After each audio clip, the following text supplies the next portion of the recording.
नमस्ते छात्रों, मैं हूँ संगीता शिर्के। आज हम व्याकरण का घटक कारक का अध्ययन करेंगे। 10वीं बोर्ड परीक्षा की प्रश्न पत्रिका में प्रश्न चौथा होता है भाषा अध्ययन यानी व्याकरण का, और उसके लिए अंक होते हैं 14। कुल 11 प्रश्न होते हैं। उसमें 7वां उपप्रश्न कारक का होता है और प्रश्न पूछा जाता है निम्नलिखित 2 वाक्यों में से किसी एक वाक्य में आए कारक चिन्ह पहचान कर उसका भेद लिखना है, और उसके लिए अंक होता है 1। यानी वाक्य में 2 घटक दिए जाते हैं और प्रत्येक घटक के लिए आधा आधा अंक, यानी यह प्रश्न 1 अंक का होता है। तो चलिए छात्रों, हम कारक का अध्ययन करते हैं। पहले हम कारक की परिभाषा देख लेते हैं, यानी कारक किसे कहते हैं यह देख लेते हैं। वाक्य में संज्ञा या सर्वनाम के जिस रूप से वाक्य के अन्य शब्दों के साथ उसका संबंध दिखाया जाए उसे कारक कहते हैं। कारक यानी करने वाला या किसी कार्य को करने वाला। अब इन कारकों की पहचान के लिए संज्ञा तथा सर्वनाम के आगे जो प्रत्यय लगाए जाते हैं उन्हें विभक्तियाँ कहते हैं। तो ठीक है, तो चलिए हम देखते हैं कारक के भेद की तरफ। कारक के भेद होते हैं 8। पहला कर्ता कारक, कर्म कारक, करण कारक, संप्रदान कारक, अपादान कारक, संबंध कारक, अधिकरण कारक और संबोधन कारक। अब देखते हैं इन कारकों के नाम और उनको लगाए जाने वाले विभक्ति या चिन्ह यानी प्रत्यय। तो कर्ता कारक, कर्ता कारक को विभक्ति लगती है ने, अथवा कभी कभी विभक्ति चिन्ह नहीं लगाया जाता है। दूसरा है प्रकार कर्म कारक, उसको विभक्ति चिन्ह लगाई जाती है को, कभी कभी नहीं भी लगाई जाती है। तीसरा भेद है करण कारक, उसका विभक्ति चिन्ह है से। संप्रदान कारक को, के लिए।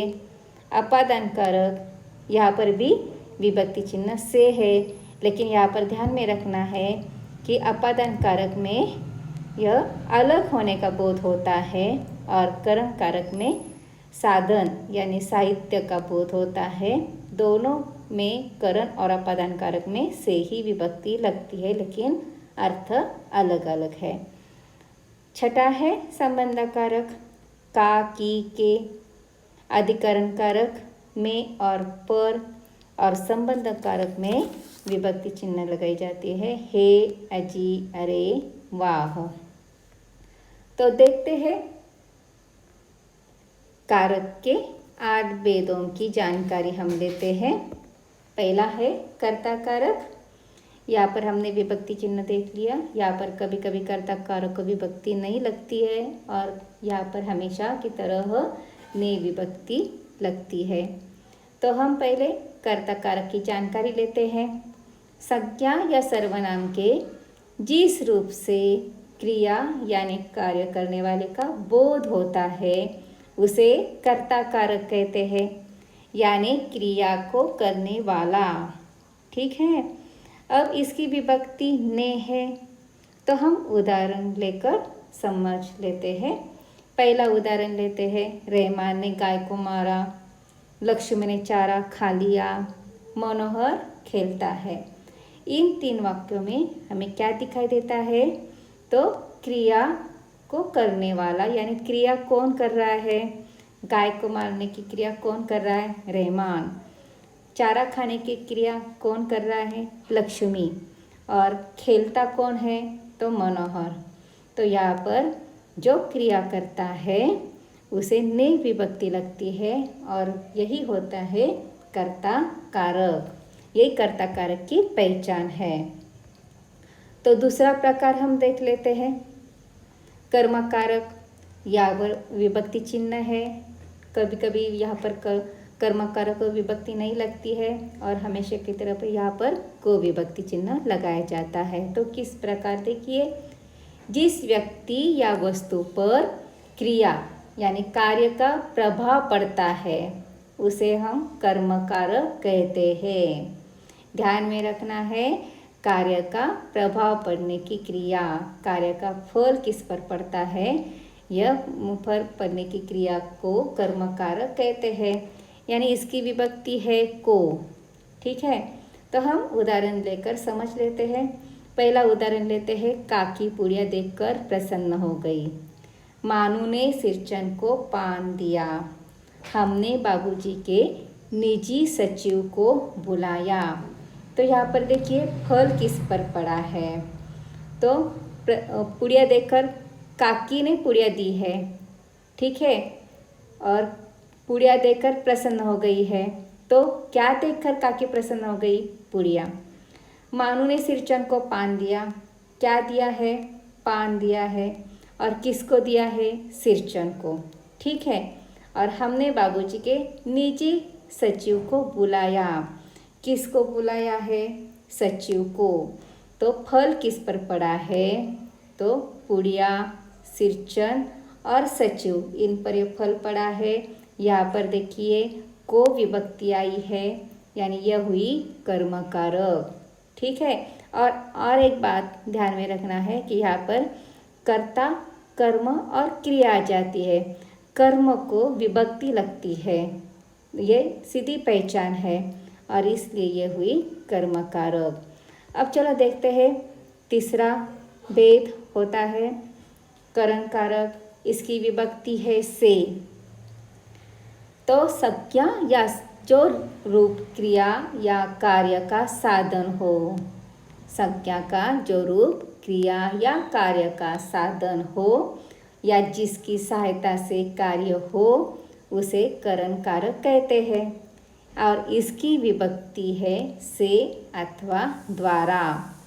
जैसे कि हम देखते हैं, हम इम्पाला गाड़ी से मित्र के घर गए। चाकू से पेंसिल काटी। हम आँखों से देखते हैं। इन 3 वाक्यों में साधन दिया गया है। हम गाड़ी से मित्र के घर गए, यानी साधन है गाड़ी। हम चाकू से पेंसिल काटते हैं, तो पेंसिल का काटने का काम चाकू ने किया है। चाकू या साधन का इस्तेमाल किया गया है। और देखने का कार्य हम आँखों से करते हैं, यानी साधन है आँखों से देखना, ठीक है। तो यहाँ पर हो से यह विभक्ति है, यहाँ पर हुई यह करण कारक, ठीक है। तो हम अगला देखते हैं संप्रदान कारक, यानी यहाँ पर विभक्ति है को और के लिए। संप्रदान शब्द का अर्थ है देना, किसी को देना, जिसे कुछ दिया जाए या जिसके लिए क्रिया या कार्य किया जाए, उसे संप्रदान कारक कहते हैं। और इसकी विभक्ति है के लिए अथवा को, ठीक है। इसकी विभक्ति के लिए अथवा को है, ये ध्यान में रखना है। अब उदाहरण हम लेते हैं। भूखे को अन्न दो। करामत गाय के लिए सानी तैयार करने लगा। लाडली काकी के लिए पुड़िया लाई। यहाँ पर देना अभिप्रेत है, भूखे को अन्न देना है, ठीक है।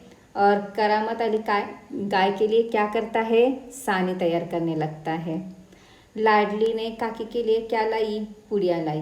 के लिए, यह के लिए जब विभक्ति आ जाती है तो यहाँ पर संप्रदान कारक हो जाता है। तो 5वां हम प्रकार देख लेते हैं। 5वां प्रकार है अपादान कारक, और इसकी विभक्ति भी से है। यानी यहाँ पर संज्ञा के जिस रूप से किसी वस्तु के दूर हटने या अलग होने का बोध होता है, उसे अपादान कारक कहते हैं।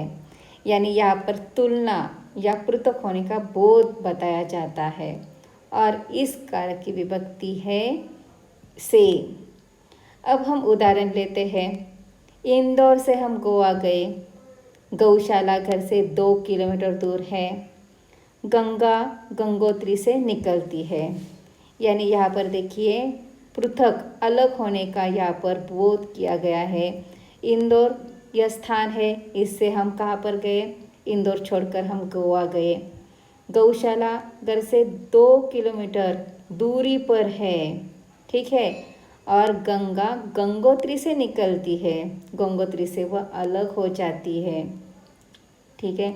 तो यहाँ पर हुआ अपादान कारक, यानी पृथक होने का बोध किया जाता है, दूर हटने का बोध किया जाता है, अलग होने का बोध किया जाता है, तब वहाँ पर अपादान कारक होता है। तब हम छठा जो प्रकार है वह देख लेते हैं। छठा प्रकार है संबंधक कारक और इसकी विभक्ति है का, की, के। यहाँ पर देखिए संज्ञा के जिस रूप से किसी व्यक्ति या वस्तु का दूसरे व्यक्ति या वस्तु से संबंध प्रकट हो जाता है उसे संबंध कारक कहते हैं। यानी यहाँ पर अर्थ ही बताया गया है कि संबंध प्रकट होता है। यहाँ पर संबंध या अधिकार या नाता का बोध होता है और इसकी विभक्ति है का, की, के। अब हम उदाहरण लेते हैं।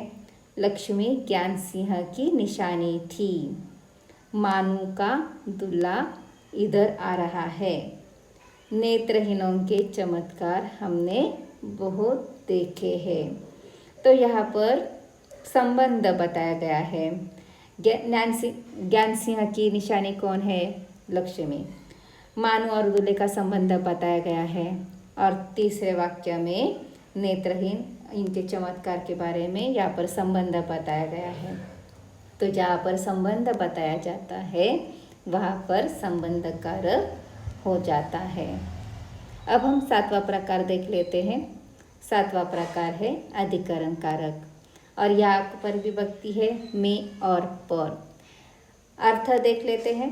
संज्ञा के जिस रूप से क्रिया यानी कार्य के आधार का बोध होता है उसे अधिकरण कारक कहते हैं। यानी यहाँ पर स्थान कहाँ का बोध दिखाया जाता है और इसकी विभक्ति है में अथवा पर। अब हम उदाहरण देख लेते हैं। अखबार में यह समाचार छपा है। मेज पर किताब है। करामत अली ने लक्ष्मी की पीठ पर दवा लगाई। तो यहाँ पर स्थान का बोध बताया गया है।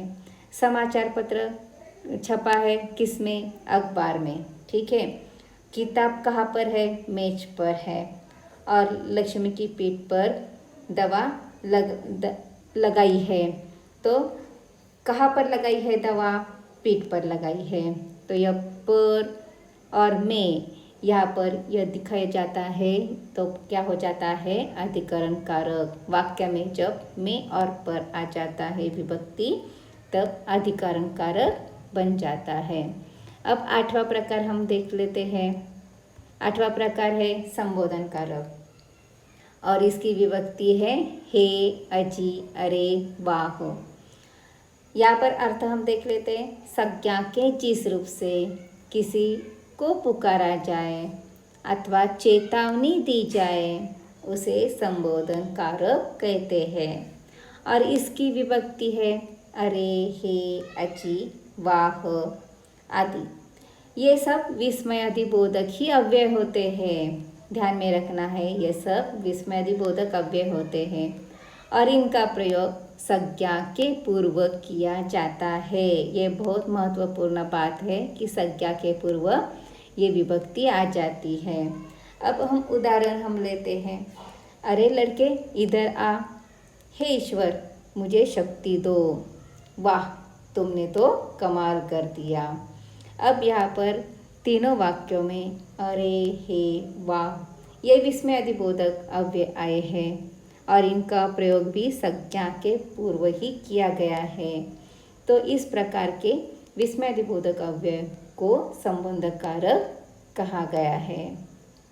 ठीक है छात्रों, तो ये सब 8 प्रकार हमने अभी सीख लिए हैं। आपके समझ में तो आए ही होंगे। अब इनके कुछ उदाहरण हम लेते हैं। पहला उदाहरण लेते हैं, नारी महान है। अब इस वाक्य में आपको क्या करना है? तो कर्ता कारक ढूंढना है और उसका प्रकार हमें बताना है। तो यहाँ पर नारी यह कारक हुआ और उसका प्रकार कौन सा हुआ? कर्ता कारक। आप अस्पताल में हैं अस्पताल में यह कारक हुआ और उसका प्रकार हुआ अधिकरण कारक। ईश्वर की प्राप्ति आसानी से नहीं होती। ईश्वर की यह कारक हुआ और उसका प्रकार हुआ संबंध कारक। नदी वर्षभर पानी से भरी रहती है। अब यह पानी से यह कर्ता कारक ढूंढ लिया हमने और उसका प्रकार हुआ करण कारक।